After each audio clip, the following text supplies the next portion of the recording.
Siang hari ini berkumpul dalam rangka memperingati sekaligus merayakan Katina. Katina satu dari 4 hari raya agama Buddha. Tetapi Katina ini berbeda, punya keistimewaan sendiri, yaitu istimewanya perayaannya itu harus ada hadir biku. Utamanya adalah biku yang menjalani masa puasa, dan puasanya harus tuntas. Apa ada berarti puasa yang tidak tuntas? Ada. Tetapi Katina dirayakan ketika harus berhadapan-hadapan. Di situ ada umat Buddha, di situ ada para biku, tentunya yang selesai menjalani masa puasa. Berbeda dengan perayaan agama Buddha yang lain, tanpa hadir biku bisa dirayakan. Tetapi kalau Katina wajib ada biku di dalam perayaan Katina. Karena sejatinya Katina itu adalah merayakan para bante, merayakan para bante yang selesai menjalani masa puasa. Jadi harus ada bantenya kalau Katina. Nah, yang berpuasa itu adalah para biku. Bapak Ibu saudara-saudara, sebagian umat Buddha mungkin belum paham apa itu masa puasa. Masa puasa adalah masa musim hujan. Di dalam agama Buddha mengikuti musim. Di India itu ada 3 musim: Kimhotu, Hemantotu, Wasanotu. Musim kemarau, musim dingin, dan musim hujan. Pada musim kemarau, pada musim panas dan musim dingin, para biku bisa melakukan aktivitas mobilitas, pergi ke sana kemari, rutinitas. Tetapi pada saat musim hujan tiba, para biku diwajibkan, wajib menjalani masa puasa, berdiam di satu tempat. Berapa lama Bante? 3 bulan. Jadi nanti bapak-bapak, bapak-bapak, bukan ibu-ibu, bapak-bapak, kalau pas musim puasa, bapak-bapak mau ikut nggak apa-apa. Bapak-bapak siap berpuasa 3 bulan. Meninggalkan rumah 3 bulan. Wah, siap aneh. Istrinya lebih siap lagi kalau bapak-bapaknya berpuasa. Jadi bukan cuma sekedar pantauin saja ya, pergi gak pulang-pulang. Bapak Ibu saudara-saudara, para biku ini wajib menjalani namanya masa-masa. Tidak boleh menolak. Bapak-bapak nanti, para pemuda, para laki-laki kalau mau jadi biku, satu ini harus siap untuk menjalani masa-masa. Tidak bisa jadi biku kok pengen nggak mau wasa, cuma mau pakaiannya saja pakai pakaian biku, tapi tidak pernah berwasa. Karena hitungan umur biku itu dari seberapa banyak dia menjalani masa wasa. Maka Bapak Ibu kalau menanya para badhe, yang ditanya sing ditakoni ojo pirang taune, tapi berapa wasa. Bante berapa wasa. Kalau sudah tahu, jangan kemudian mempunyai penilaian tertentu, penilaian tersendiri. Artinya apa Bapak? Bapak-bapak, ibu-ibu kalau tanya Bante berapa wasa? Oh, saya baru 3 wasa. Biasanya langsung masih junior, masih kecil, masih bisa diajak bercanda. Lalu kurang begitu hormat. Sering terjadi begitu nih. Umat karo Bantene orang bedane. Bercandanya antem-anteman, jepit-jepitan.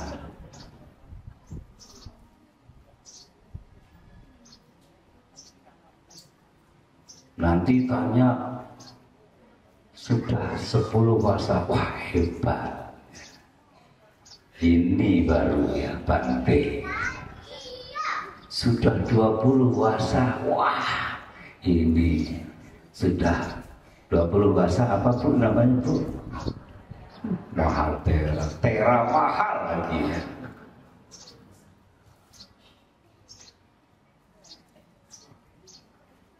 Jangan Bapak Ibu menjadikan itu sebuah ukuran kemudian menjadikan penilaian. Karena puja hormat akan menjadi berbeda. Bapak Ibu Saudara, wasa wajib. Ya, berwasa itu wajib. Tidak boleh tidak menjadi biku, mau nggak mau harus menjalani masa wasa. Dan suksesnya para biku menjalani masa wasa justru kalau dia tidak kemana-mana. Kadang-kadang berwasa apa boleh pergi Bante? Boleh. Tapi kalau ada yang urgent, ada yang memang penting sekali. Misalnya kalau orang tuanya sakit, meskipun menjadi biku, dia juga adalah tidak lahir dari batu, tiba-tiba nongol sendiri. Dia lahir dari orang tua. Kalau orang tuanya sakit, ya wajib itu, wajib. Meskipun jadi biku wajib menengok. Nah yang gak wajib mungkin kalau biku yang sudah pernah punya istri terus jadi biku. Kalau istrinya sakit bagaimana? Nah itu Bante gak bisa jawab.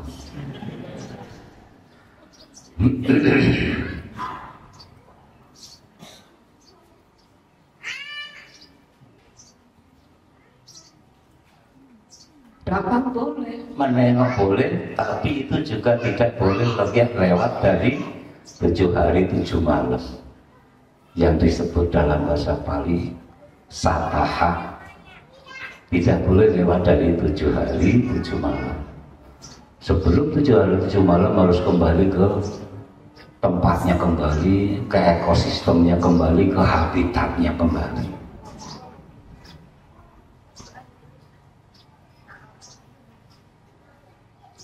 Tiga bulan Nggak lama, nanti kalau sudah 3 bulan bagaimana Bante? Selesai. Selesainya biasanya ditandai dengan upacara pawarana. Pawarana itu mengundang satu sama lain untuk menyatakan diri atas kesalahan yang dilakukan selama tinggal bersama. Ini bagus Bapak Ibu. Pawarana bunyinya gimana ya Bante? Pawarana, kata pawarana. Iya. Bunyinya gimana?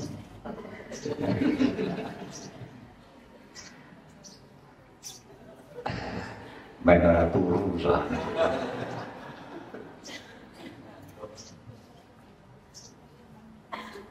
Ahang pawareni ditena wasutena waparisan kayawan, dan sebagainya dan sebagainya. Mengundang Bante atau Hauso. Kalau saya ada salah, disengaja atau tidak disengaja melalui ucapan, perbuatan dan pikiran, mohon diberitahu. Oke, siap. Saya tidak akan melakukan di kemudian lagi. Jadi begitu. Pawarana itu membuktikan bahwa di situ ada suatu kejadian, ada suatu peristiwa di mana para biku itu bukan 1, 2, tapi lebih berkumpul bersama menjalani masa wasa. Sebenarnya masa wasa itu salah satu intinya adalah supaya ada reuni Bapak Ibu, kumpul.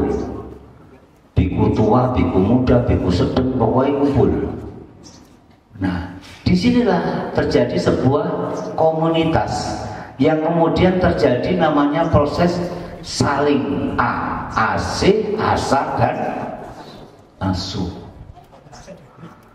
Jangan melihat, makanya tadi saya bilang, jangan melihat kalau biku itu senior terus sudah wah pempengan. Udah. Yang tua itu kadang malah suka salah-salah ya Bu ya Pak. Ini yang rambutnya pada putih-putih kan sih. Malah salah melulu, baca parita salah, jalan kaki aja salah, mana kiri mana kanan lupa ya.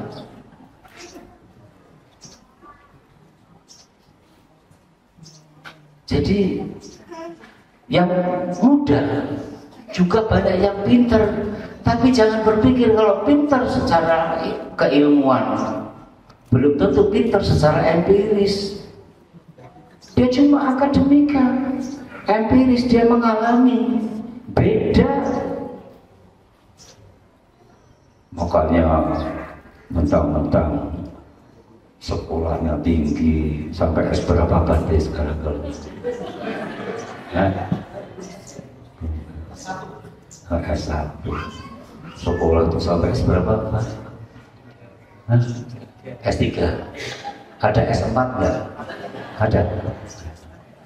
Lah saya ini S1 benar, SD S1 SMP S-nya 1, SMA S-nya juga. Nah, enggak pernah S2 kapan ini? Wah sekarang yang muda-muda S-nya sampai S3 wis rumangsane koyok pol-polan peng-pengan temenan. Berbeda dengan empirisme yang mengalami. Orang duwe S orang apa-apa, tapi pengalamannya bisa menyelami dengan baik. Bapak Ibu saudara-saudara, terjadi saling asih dan asuh, bisa kemudian saling memaafkan. Seperti para biku itu kalau masa patimokkha, sebelum baca namanya patimokkha sila harus sedeng abad, harus melakukan apati, menyatakan gimana ya apati ya. Ini Bantenya suka ikut baca patimokkha enggak? Apa? Biasanya kalau belum baca patimokkha depan-depan nih biku senior, junior, Ya, nanti aham bante sambaulana batu kayu tulah cahayu apatio apanota pati desemi dan seterusnya. Bante, kalau ada saya salah tulah cahayu, ada kesalahan melalui ucapan, melalui perbuatan, dubasitayo, pacipio, mohon dimaafkan. Ya, saya maafkan dan besok jangan ulangi lagi. Begitu ya, jangan mengulangi lagi. Tapi kenyataan dalam hidup sering terjadi kesalahan yang sama. Udah ngerti lubang kemarin jatuh di lubang itu, sengaja besok jatuhin lagi di lubang itu. Bapak Ibu Saudara,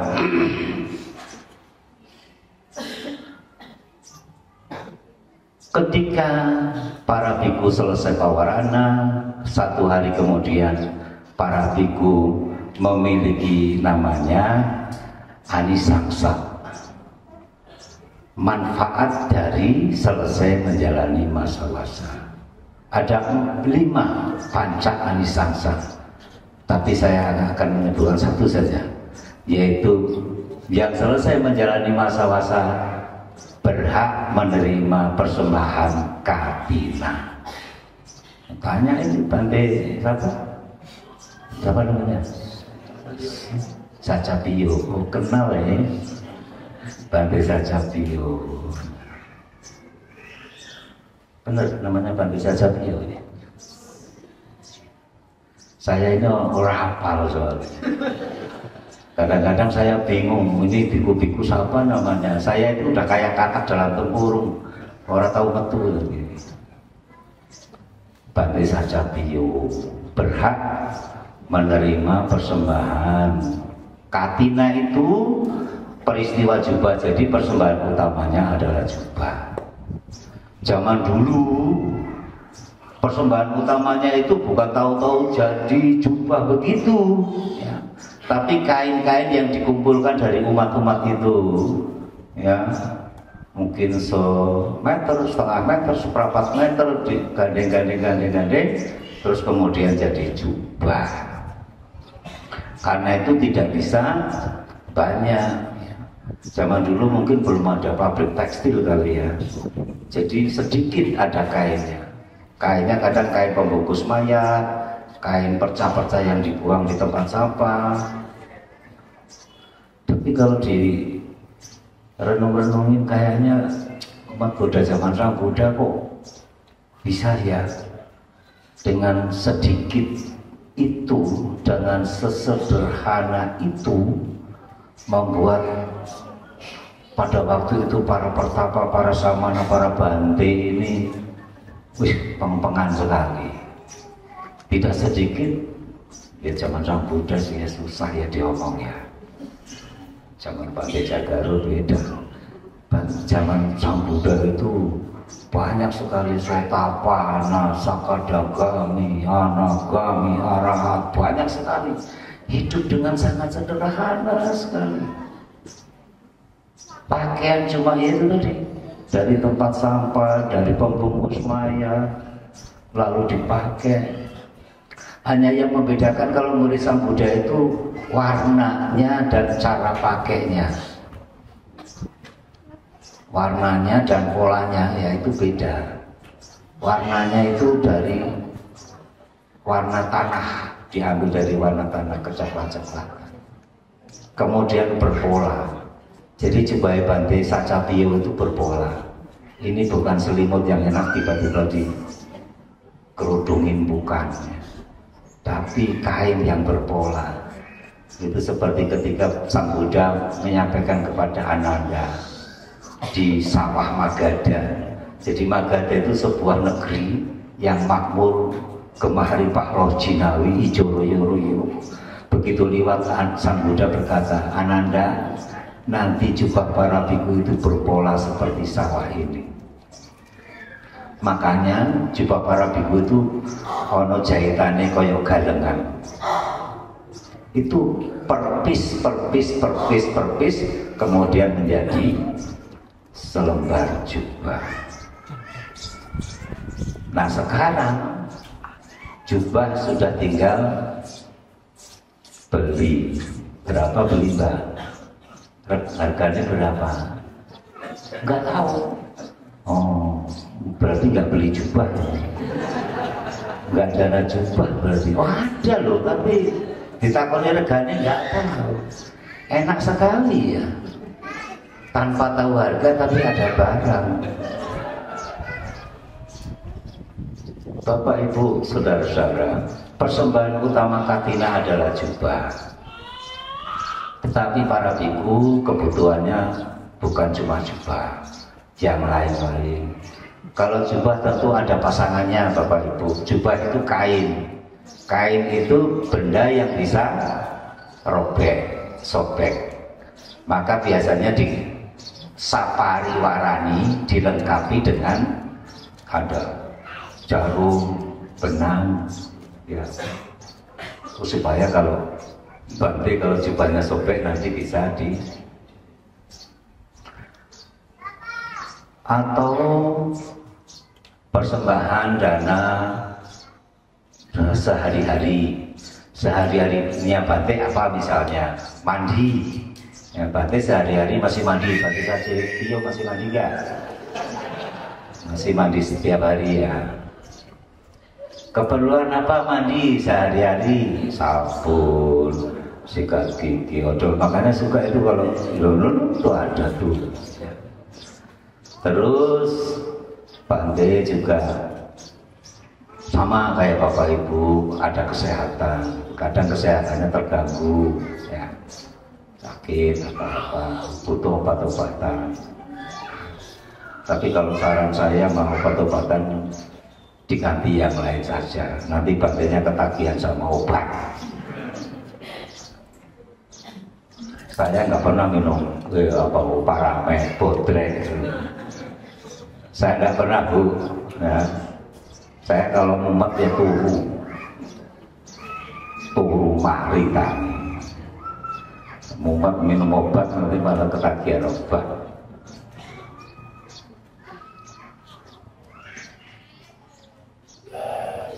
Apa kebutuhan lain dari para biku? Makan. Ya, para biku harus makan. Kalau para biku sampai nggak makan nanti cepat mati. Para biku kurus-kurus itu malu-maluin umat Budanya. Kalau ada bikunya kurus-kurus, kayaknya umatnya nggak memperhatikan. Badannya sampai kering, dipakani apa orang? Punya bandi itu bersih mandan, sehat, lemu titik ngono. Punya bandi kok kering. Saja pio kan kurang makan.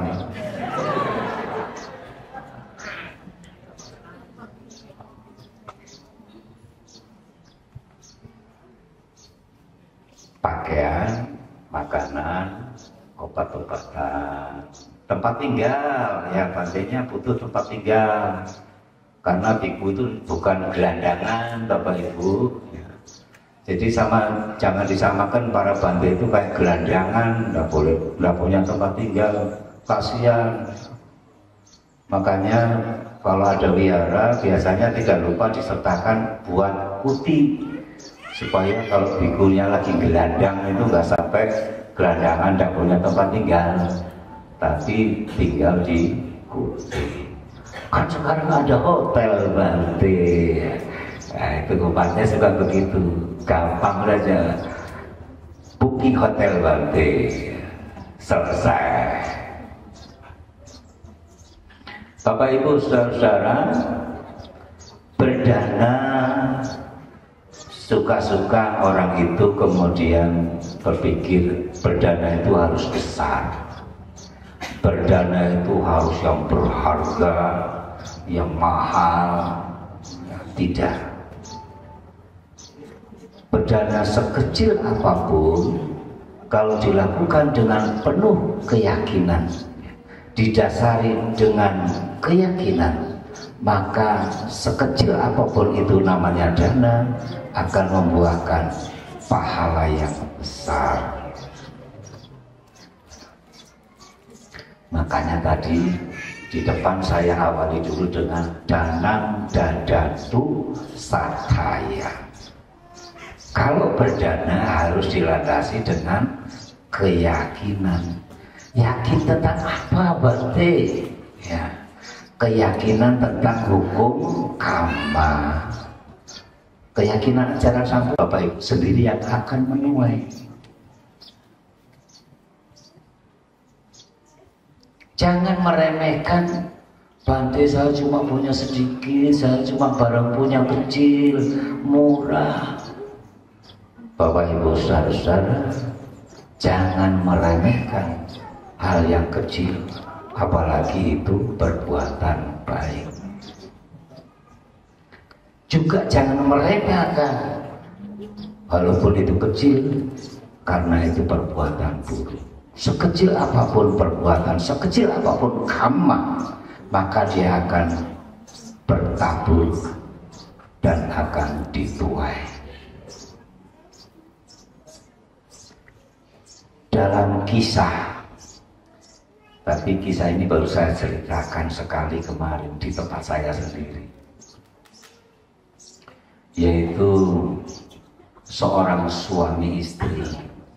Ini sudah suami istri semua ya? Sudah. Karena ceritanya cerita tentang suami istri. Sudah. Yang belum nanti calon yang didengerin. Suami istri ini punya anak satu, masih bayi. Di daerahnya kena pagebluk. Dia pergi membawa bekal dengan bayinya. Digendong mamanya gendong. Zaman dulu mama apa? Mama ya. Apa mbok ya? Zaman dulu ya. Mbok gendong. Mbok kesel gendong. Pak gantian Pak. Bapak gendong. Bapak kesel, Mak ganti Mak. Ganti. Anak itu bolak-balik. Lama-lama dia jenenge perjalanan jauh kan kesel ya, capek. Lalu yang lakinya ini suaminya, "Ma, ini bayinya tinggal sini aja ya. Nanti kan bisa bikin baby lagi." Tapi wanita, seorang ibu itu, anak itu ibarat darahnya yang melekat di sana. Maka itu si ibu nggak mau, nggak harus kamu bawa, awas lah kalau nggak bawa, gua ketok loh. Namanya juga suami takut istri, ya nurut aja. Gitu. Tapi lama-lama kesel ya, capek, dia sembunyi-sembunyi, akhirnya anaknya ditinggal di bawah pohon. Tapi ya nggak kepanasan. Lalu istrinya yang lupa, "Mana anakku?"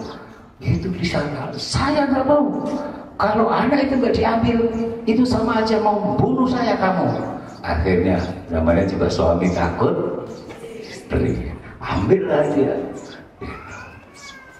Begitu terus terjadi. Bapak Ibu Saudara, perbuatan itu kecil sampai cuma meninggalkan anaknya hanya karena kesel capek. Cuma segitu. Tapi wipakanya, akibatnya luar biasa.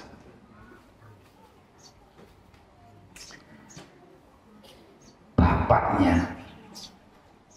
ini akhirnya kehidupan berikutnya itu dia seperti sering kena karma buruknya. Nah, akhirnya Bapak Ibu ketemulah di sebuah rumah orang kaya. Di situ sedang kedatangan Paceka Buddha. Tetapi melihat orang dua suami istri yang kelaparan kemudian dipersilahkan dan makanlah. Rong minggu mangan, ketemu panganan, wow. Tapi sang istri, namanya istri itu memang setia banget sama suami. Betul ya Bu ya? Bu, setia nggak sama suami? Bu, aku takut kalau ibu-ibu orang sewang sulan. Istrinya itu setia banget sama suami. Udah Pak, kamu makan semua. Wong lanang ini kan memang geragas ya Pak ya. Wah, lu dikelerai. Wah. Suruh bareng. Setelah selesai makan, gantian orang tuan rumahnya yang kaya raya itu makan. Sambil makan, si orang kaya ini punya anjing Bu, Pak. Punya anjing, kemudian ceker dikasih, tulang paha dikasih, ada dagingnya juga dikasih. Lalu sang suami itu mangan sing wis wareg jane kudune. Lihat anjing dikasih makan sama majikannya, ngiri. Enak ya jadi anjing. Makan enak jadi anjing. Bapak Ibu Saudara, lalu suaminya itu yang tadi makan kenyang, melihat anjing makan enak, dia ngiri. Saking ngirinya dia sampai makan itu keselak, kesedap. Keselak itu apa ya? Apa? Metu orang lebu orang menurut. Mati itu suaminya. Lebih mikir enak ya tadi anjing. Apa yang terjadi Bapak Ibu Saudara? Diceritakan suaminya itu mati dari anak anjing yang dikasih makan majikan tadi. Loh, makanya Bapak Ibu, kalau ngiri ojo banget. Ngiri kok karo asu. Ngiri kok sama anjing tak jadi anjing. Itu akibat dari iri. Setelah jadi anak anjing, kemudian anjing itu hamil berapa bulan Ibu? Sehingga asu siapa? Yang punya anjing? Enggak pernah tahu hamilnya Bante, pokoknya punya. Setelah 8 bulan, 9 bulan, jarinya podo kandungannya karo manusia. Lamanya 8, 9 bulan dia melahirkan jadi anjing yang pintar. Karena suka mengundang paceka Buddha, anjing ini sampai kenalin paceka Buddhanya. Semakin gede diajak ke wihara anjingnya. Dari mana itu Lasem bawah sono ke Sendang Coyo sini tiap hari ya. Lalu si majikan juragan ini semakin tua. Kalau semakin tua itu kan lama-lama semakin males ke wihara. Sama kayak Bapak Ibu, semakin tua males ke wihara. Capeklah Bante, jauh. Itu alasannya orang tua. Memang kalau sudah tua itu apa-apa lamban ya Bu ya. Iya kan ya. Makanya jangan suka apa itu petentang. Ingat nanti kalau sudah tua. Sudah tua apa nggak bisa. Lari cepat nggak bisa, jalan cepat nggak bisa, lompat juga nggak bisa. Emang sekarang bisa lompat nih, Mak? Nggak kan? Kalau lompat pasti kan dengkulnya sakit kan? Nah, sering diajak ke tempat paceka Buddha lalu apal jalannya. Anjing ini apal jalannya. Lalu si majikan bilang sama Paceka Buddha, Bante, nanti kalau saya sudah semakin tua, nanti kalau saya tidak bisa ke sini, saya akan utusan anjing saya, Bante. untuk menjemput Bante. Tapi kan di sini nggak ada yang Bante jemput Bante Tiadiro ya. Anjingnya itu datang kuk kuk kuk kuk. Pertanda si anjing itu datang mengundang datang ke rumah. Kalau Bantenya belum keluar dia gonggong terus kuk kuk kuk kuk 3 kali. Nanti sampean kalau datang ke tempat saya boleh gonggong 3 kali.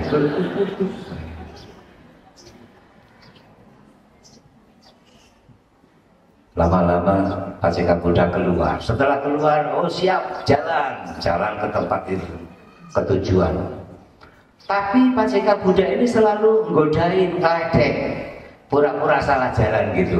Si anjingnya nyegat, kuk cegat gitu ya. Terus begitu ngeledek si Pak Ceka Buddha, lama-lama anjingnya kesel juga tuh ya, diledek. Digigitlah jubahnya Bantenya itu, digigit, sobek. Terus kemudian baru Bantenya ngikutin, ayo udah. Begitu sampai di rumah, dia Bantenya cerita, ini jubah saya robek karena digigit sama anjing itu. Saya harus mengganti jubahnya. Baik Bante, saya akan mengganti jubah itu. Tapi Bantenya bilang tidak bisa, tidak ada yang bisa menggantikan jubah ini. Kalau tidak bisa, boleh Bante mencari tempat lain di tempat yang tidak perlu jauh-jauh. Tidak ada. Maka kemudian, tidak lama kemudian, Bantenya Pak Ceka Buddha ini terbang, pergi. Ya, zaman dulu kayaknya Bantenya bisa terbang. Kalau umat Buddhanya nakal langsung terbang. Ini terbang, begitu terbang, anjingnya kan sudah kenal baik ya. Dia sayang banget sama Bantenya, sama Pak Ceka Buddha. Dia menangis anjingnya, begitu Pak Ceka Buddhanya terbang itu menangis, melihat sambil menangis gitu. Gimana Bu kalau anjing menangis itu Bu? Suaranya kan punya anjing toh. Suaranya dia gitu ya, dia melolong nangis gitu ya, sampai akhirnya Bantenya nggak kelihatan baru diem. Tapi tidak lama kemudian anjing itu dalam kesedihan dan kemudian mati. Bapak Ibu Saudara, kematian anjing karena sayang dan cintanya kepada Buddha tidak sembarang. Begitu mati dia lahir di surga